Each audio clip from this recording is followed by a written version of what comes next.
Well, good morning. How are you all today? And welcome to Integrative Preparedness. Uh, we're going to talk about chaos today, thriving in chaos, in kind of response to a question or a comment that was put up on a video sometime back about are you prepared for anything? And the comment was from Cold War Prepper. If any of you watch him, if you don't, you should. So I'll be getting that in a second. We got hit by freezing rain all night, and it's like an ice rink out there. And from reading the comments on the chat on the Patreon channel, it sounds like a lot of you all got hit with it too. So you're all skating around out there. I'm going to spend the day inside signing books and getting them ready to be mailed out. Speaking of the books, I just put up chapter 16 of the Revival, the second book in the Stonemont series, on the Stonemont level on the Patreon channel. And if you don't know it, I'm reading through the entire series over there. The entire Stonemont series, we've already got the reversion up there, and we're working on the Revival, and then I'll go to the Renewal, the Appeal to Heaven, the Blessings of Freedom, and Hostages to Fortune. Probably by the time I'm done with that, I will have completed number 7. I'm not telling anybody what the title is yet, but that's what we're doing. And of course, the exciting thing that a lot of people have, and that's for people who are with us on the Stonemont level of the Patreon who want to hear me read it. The exciting thing that we've been waiting for a couple of years is that the entire series is now up on Audible. So you can get it on Audible. I've had a couple of people tell me they have binged listened through the whole series already a couple of times, and I love hearing that. But you can get it through Audible, either through Amazon or through the other Audible thing, and I forget what that is, but a lot of you all know that. I haven't been in Audible, so that's what's going on there. And if you just want to, and the series is available, I should say this, the series is available through Amazon. The link's down below, or you can get it directly from me. If you get it from me, you get them signed, which is what I'm going to spend my day doing here, and I love doing that because I love the relationship with my readers. And you can get it through the Stonemont website down below, stonemont.us. It's where you also get all the Stonemont mugs and t-shirts and things like that for you guys who are real Stonemonters. Okay, we we're going to have an interesting day. I may get to that in a minute, but I want to start and make sure that I get this statement, this comment from Lee addressed, and that is, and it was on one that I made a couple of weeks ago. Are you prepared for anything? And he says, Happy New Year, Steve. Yes, Happy New Year to you, Lee. And by the way, guys, if you don't watch Cold War Prepper, he's a retired military intelligence guy who has his channel Cold War Prepper. Okay, and it's a good one. He covers a lot of good stuff, and he's a nice guy. You know, I almost made a video recently about the importance of being nice. You know, and it is so important. It is I call it the secret skill of survival. True. Maybe I'll do that. Anyway, he says maybe another almost redundant question is how many things will happen at almost the same time. Are you prepared for total chaos? That's right. Let me take a sip and I'll talk about that. Chaos. There's a famous quote from attributed to a Russian general that goes something like, "The reason America wins all the wars." Now this is going back a ways, okay? Is that war is chaos, and the American military practices chaos on a daily basis. Well, I don't know. I can't swear to that. I wasn't in the military, but it was given to me, that quote, by a good friend of mine who is a high-ranking special forces soldier, and so I'll take his word for it, and you guys who were in the military can tell me whether that's true or not. I don't know. I know that life can be chaotic, and I have, some experience in chaos myself. You know, it, it will come, and Lee is exactly right on this. When we get to certain things, whether it's a societal collapse or a grid down situation, it is going to be chaotic beyond what I think most people can even understand.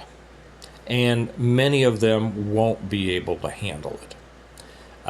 In the things that I've done in my life, like I said, I've had a lot of experience dealing with chaotic situations, and I know how people can just lose it, totally lose it.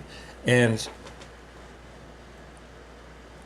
the reason for that is because they haven't been exposed to chaos before. They have an expectation, it's the normalcy bias, the expectation that everything is supposed to go along smoothly without any major challenges. It's amazing what some people think of are problems or challenges, and I've often said that people need a real problem to deal with so that they have some perspective about what a real problem is.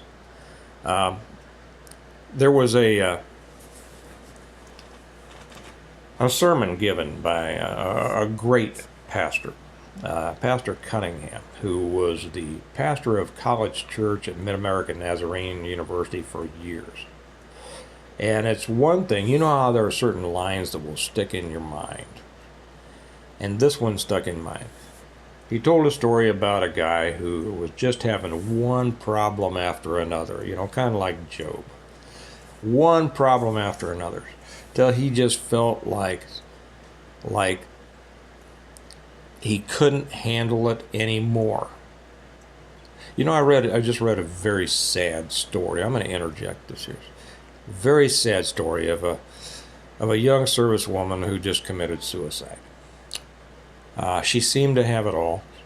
She was apparently a Twitter influencer in exercise and life and everything like this. Had 100,000 followers. I wasn't aware of her. I don't keep up on that stuff. But it seemed like she had the perfect life. She had a 12-year-old daughter who she regularly talked about how was the love of her life and all this. She looked great. I mean, just amazing, whether in uniform or in a bikini. She, and I'm not saying that to sexualize it, but she obviously paid attention to what she was doing. Looking at her from the outside, it would look like she had it all. She'd think she'd been in the, I think it was Army, and for 12 years, something like that, sergeant. And just, I don't know what else to say about this, except she looked like the epitome of success and happiness, with the exception that obviously she was divorced. I wouldn't call that the epitome of happiness. That's too bad. There's already been some issues there, obviously. But everybody thought everything was perfect, and she committed suicide. And obviously there was something in there that she didn't feel like she could handle what was going on in her life. Couldn't handle one more thing, it seemed. Couldn't handle what had already happened. I have no idea what that was. But we see this so often in our society. And it's about people not being able to handle the things that are going on in their lives. Well, getting back to Pastor Cunningham, he gave this sermon, and it's this guy having a, just trouble after trouble after problem after problem, and he was praying to God, and he says, Lord, I can't handle one more thing. And God said, sure you can. Here you go. Now, that is not necessarily theologically applicable. I mean, it can be, whether we're not going to go off into a theological conversation here, whether God causes things or simply allows things and something like that. But But that was an interesting thing. Now, I will go off here and say that without a spiritual foundation, and you've heard us talk about here about the different B's. You've heard the 3 B's: beans, bullets, and band-aids, to which I added a Bible and bucks, and then others have added other things. Without a spiritual foundation and spiritual support, a person can find themselves easily overburdened. Burdened to the extent that they don't feel they can handle it anymore. It is the rare person of faith who commits suicide. And what I mean, well, this isn't about suicide. This is about not being able to handle everything that's going on in your life. And the lesson there, and I'm getting a little bit ahead of myself because I meant to throw in a couple more things. The lesson there is that you can't handle everything, maybe. Maybe you can't. But the good Lord can. Okay? And when you are relying on yourself only, it depends on the chaos as to whether you're able to handle it all yourself or not. You know, one of the first line in one of my favorite poems, If, and everybody is probably familiar with that. If you're not, you should be. Rudyard Kipling. I had it hanging in my room ever since I was 12 years old. It's hung in every office that I've had. I gave it to my oldest son, about to get another one to my youngest, my second son. It's something that every person should read and be familiar with. And it's the tagline, the final line is, and which is more, you'll be a man, my son. But all these things that are in the making of, in his mind, a man, what I would say is in a complete, stable person, is included in if. And the first line is, if you can keep your head when all about you are losing theirs. And then it goes on, the last part of that stanza, and blaming it on you. Well, we're not talking really about other people necessarily blaming it on you in this case, although it could be. Could be, you know. I mean, when things get chaotic, people who aren't able to handle the chaos do start blaming other people. And so you have to be, aware of that and ready for it. Handling chaos is, some people do it naturally. Some people, in my case, I've always gotten more calm the more chaotic things become. And that doesn't make me better than others who are not like that. It makes me different. Some people are like that. Some people, handle it well. Some people remain calm and even calmer as the chaos increases. Other people go blah, blah, blah, blah.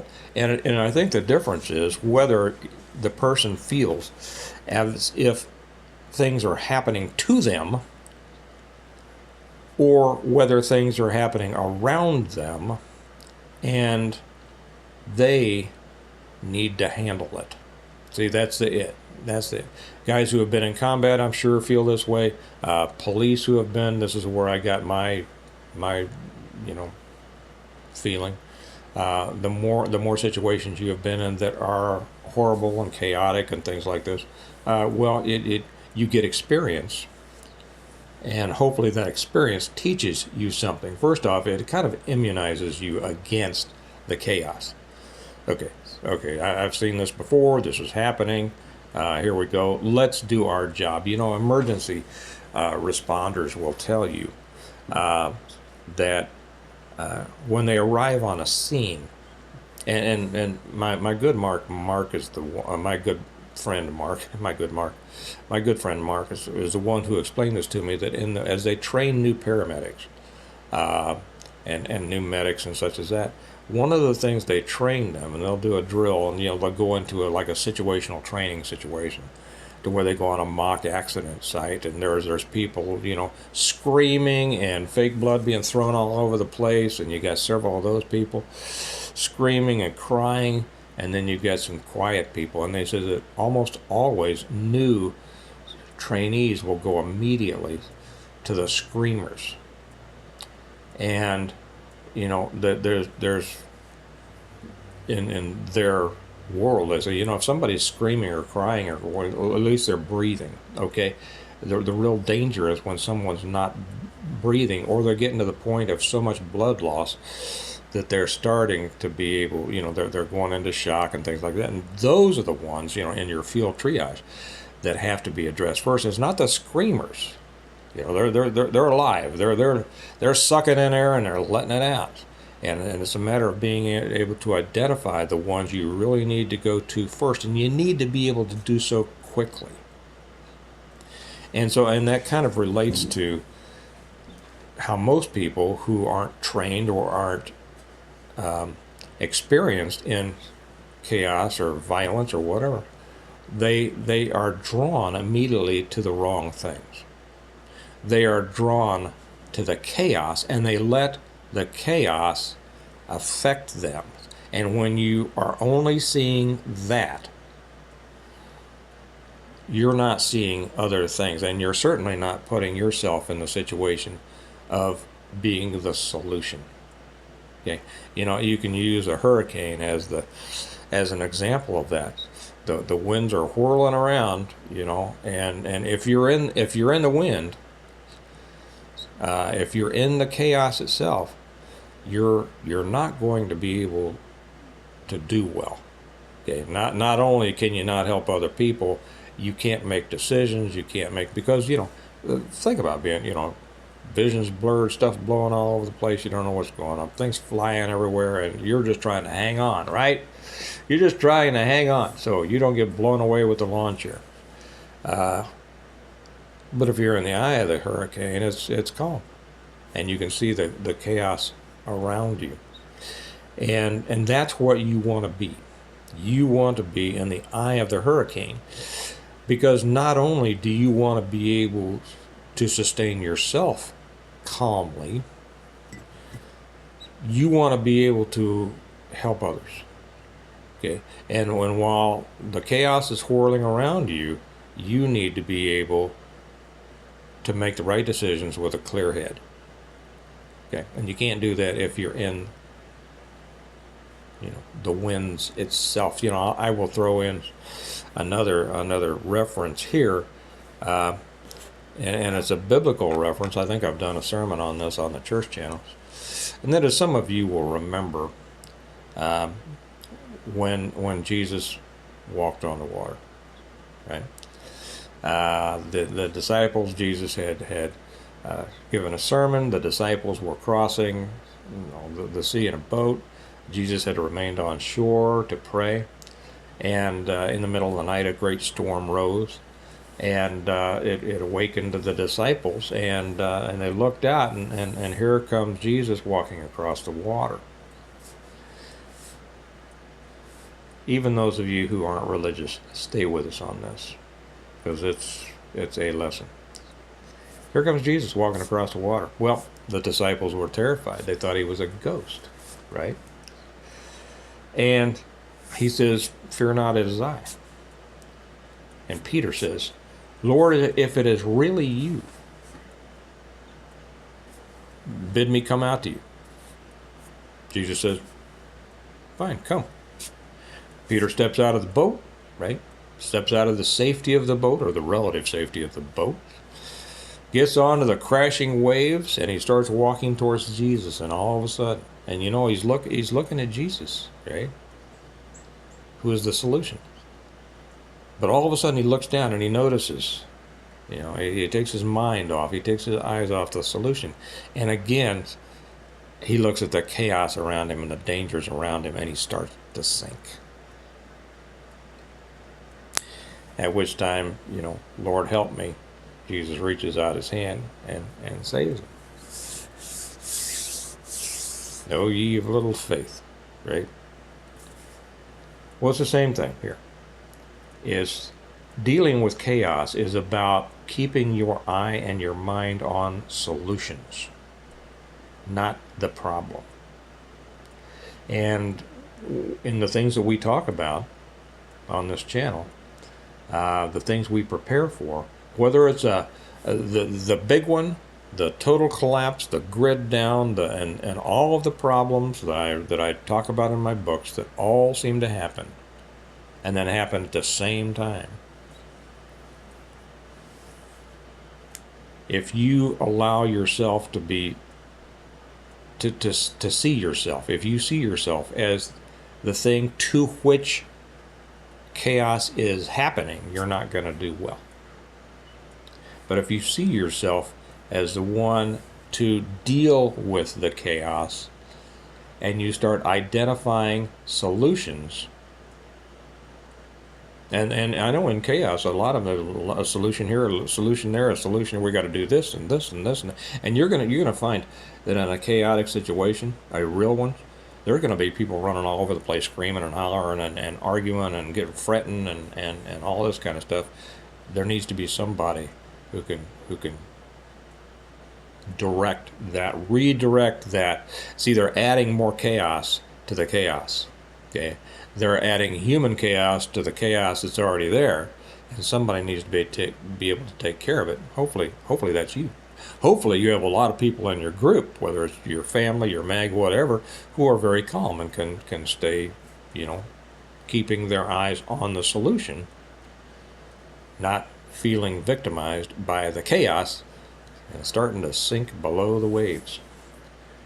Okay, well, that was a good comment by Lee. I'm glad he left that up there, because I think it's something that people need to realize and to think about.